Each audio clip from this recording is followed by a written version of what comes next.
में साधना मार्ग में सबसे बड़ा पतन का कारण क्या है बताइए।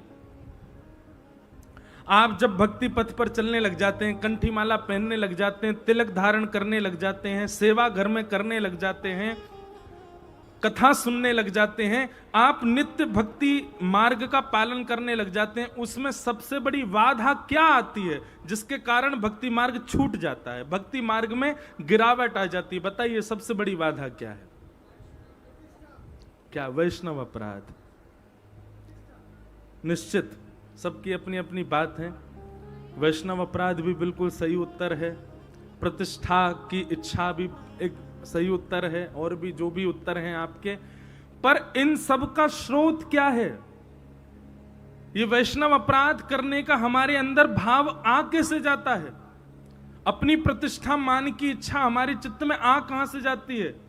भक्ति मार्ग में एक ऐसा भाव है जिसकी वजह से हमारा पतन होने लग जाता है, और वो भाव है आडंबर। जब भक्ति आडंबर में परिवर्तित हो जाती है, भक्ति दंभ में परिवर्तित हो जाती है। किसमें? दंभ। आपने प्रारंभ तो किया था भक्ति मार्ग से, पर आपकी भक्ति को देख के 4 लोगों ने प्रशंसा कर दी, अब उसके बाद क्या हुआ? वही दंभ होने लगा। दंभ मतलब अब वो वास्तविकता नहीं, अब वो केवल दिखावा मात्र है।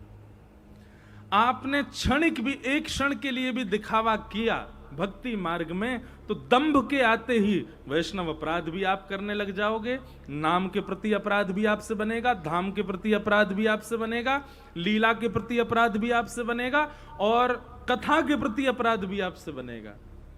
इसलिए आपके चित्त में कोई भी अपराध की भावना, किसी भी प्रकार की मान प्रतिष्ठा की भावना, दोष देखने की भावना, वैष्णव अपराध की भावना चित्त में आ रही है, तो निश्चित ही आपके चित्त में कहीं ना कहीं दंभ है। भक्ति मार्ग में सबसे बड़े पतन का कारण है दंभ। कभी भी दंभ मत करो। नहीं मन लग रहा भक्ति में तो मत करो 4 दिन, पर दंभ मत करो। नई भावना उत्पन्न हो रही तो मत जाइए 2 दिन कथा में, पर दंभ मत करो। दंभ का मतलब यह नहीं होता कि मन नहीं कर रहा कथा, आपका मन नहीं हो रहा कि कथा में नहीं जाना, अभी मन नहीं हो रहा, लेकिन फिर भी आपने ये विचार किया कोई बात नहीं, मन नहीं हो रहा, फिर भी चलो। ये दंभ नहीं है। दंभ किसको कहते हैं? मन नहीं हो रहा कथा में जाने का, पर ओहो पड़ोसी भी जा रहा है, वो भी जा रहे हैं, ओ मेरे रिश्तेदार भी आ रहे हैं, वो लोग वहां जाएंगे, और वहां जाकर के जब मुझको नहीं देखेंगे तो उनके मन में आएगा कथा हो रही है, वो नहीं आ रहा। इस भावना से कथा में आना, यही दंभ है। इसी भावना से वृंदावन जाना, गिरिराज जी परिक्रमा करना, तिलक लगाना, कंठी माला पहनना, ये सब इस भावना से कि वो क्या कहेगा, ये दंभ है। हम धोती पहनते हैं, अब धोती पहनने के बाद में अब मन में कभी कोई, कई बार घर में कई बच्चे होते हैं, कई परिवार के दूर के रिश्तेदार नातेदार आते हैं, वो लोग कहते हैं अरे घर का ही तो कार्यक्रम है, अब तो आप पैंट पहन लो, अब तो आप ये पहन। मैंने कहा क्यों? ये दंभ है क्या कि भारी पहन के रखना, घर में नहीं पहनना है?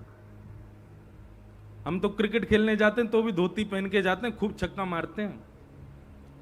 एक जगह से हमको इनविटेशन आया, बोले महाराज जी कोई ऐसे लीग होती रहती है ना, तो ऐसी एक लीग हो रही थी, उसमें सारे सेलिब्रिटी वगैरह थे। बोले तो मैंने कहा भैया पहली बात तो हम पे समय नहीं, कथाएं बहुत हैं, दूसरी बात अगर कभी आए भी भविष्य में तो हमारी एक शर्त है, क्या हम धोती में ही खेलेंगे। वो धोती में कैसे चलेगा? मैंने तो फिर मैं नहीं आ रहा। मैंने कहा बिना धोती के हम पे बैठ ही नहीं उठेगा, बिना धोती के दौड़ ही नहीं पाएंगे। तो दंभ कब हो जाता है? जब आप वैष्णव रूप, वैष्णव भाव, नाम जप, कथा, सेवा, इसके प्रति अपना भाव ना रख के किसी को दिखाने का भाव रखते हो, यही दंभ है। और क्षमा कीजिएगा, आजकल इसकी मात्रा बहुत बढ़ गई है वैष्णवों में। आप अब तिलक इसलिए नहीं लगा रहे क्योंकि आपकी गुरु परंपरा है, आप तिलक इसलिए नहीं लगा रहे क्योंकि आपको प्रतिष्ठा है, आप तिलक इसलिए नहीं लगा रहे क्योंकि आपका सौभाग्य है, आप तिलक इसलिए लगा रहे हो कि उसको दिखाना है, उसको बताना है। ये दंभ है। और आज ही इस बात को जीवन में अपना लीजिए, दंभ युक्त होकर के भक्ति मार्ग में नहीं जाना है। अगर आपके चित्त में दंभ उत्पन्न हो गया तो सारे दोष आएंगे जो भक्ति मार्ग में आते। दंभ कौन है पता है? ये ब्रह्मा जी का नाती है। कौन है? ब्रह्मा जी के पीठ से उत्पन्न हुए भगवान ब्रह्मा जी के पुत्र पाप, और उन्हीं के पुत्र का नाम है दंभ। तो एक बार सुनो दंभ किसको कहते हैं। एक बार ब्रह्मा जी के नाती ने अपने पिताजी से कहा, बोले हम दादाजी से मिलने जा रहे हैं। सब लोग इधर देखो ध्यान से। तो पिताजी ने कहा, हाँ बेटा जाओ। तो ब्रह्मलोक गया दंभ अपने दादाजी से मिलने, ब्रह्मा जी से मिलने। कैसे गया? बढ़िया त्रिपुंड लगाया, चौड़ी चोटी रखी, गले में खूब सारी मालाएं पहन ली, नीचे धोती पहन ली, खड़ाऊ पहन लिए, वेद मंत्र उच्चारण करता हुआ कमंडल हाथ में लेकर के महाराज माला इतनी तीव्र गति से चल रही है कि एक क्षण में जाने कितनी मालाएं कर ले रहा है। यही तो दंभ है। कई लोगों को हमने देखा है, किसी की हम निंदा नहीं कर रहे हैं, पर वो गाली गलौज भी चल रही है, फिर भी हाथ में माला चली रही है, इसको खींचे ही जा रहे हैं। तो दंभ भी ऐसे ही जा रहा था ब्रह्मा जी से मिलने, नाम जब चल ही रहा है और सामने कोई आ जाए तुरंत दंभ रुक जाए, पहले कमंडल से पानी छिड़के फिर आगे बढ़े। ऐसा करता हुआ दंभ जब पहुंचा ब्रह्मलोक में तो ब्रह्मा जी, ओहो आज तो कोई बहुत बड़ा संत सिद्ध आया हमारे यहाँ, स्वागत करो भैया इनका।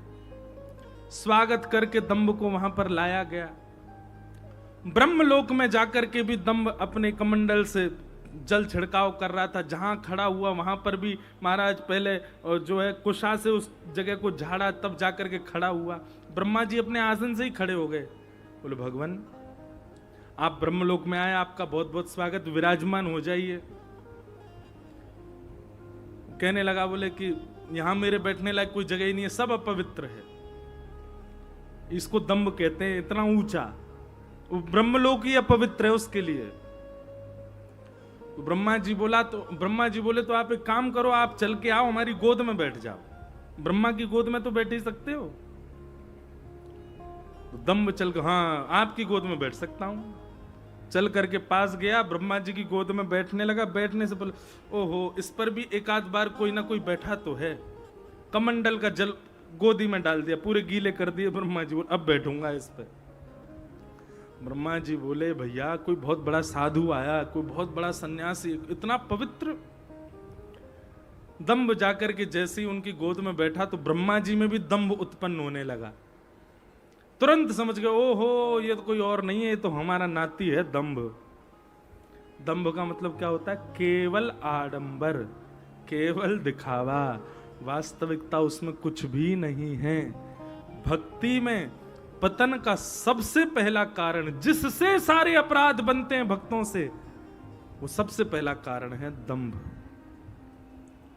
कंठी माला, तिलक, स्वरूप, सेवा, इसको सौभाग्य से कीजिए। कथा सौभाग्य से सुनने जाइए, वृंदावन सौभाग्य और खूब आनंद में जाइए, कभी दंभ में मत जाइएगा। आप एक बार भी दंभ में आसक्त होकर के यदि भक्ति मार्ग में आए तो पतन होगा ही होगा।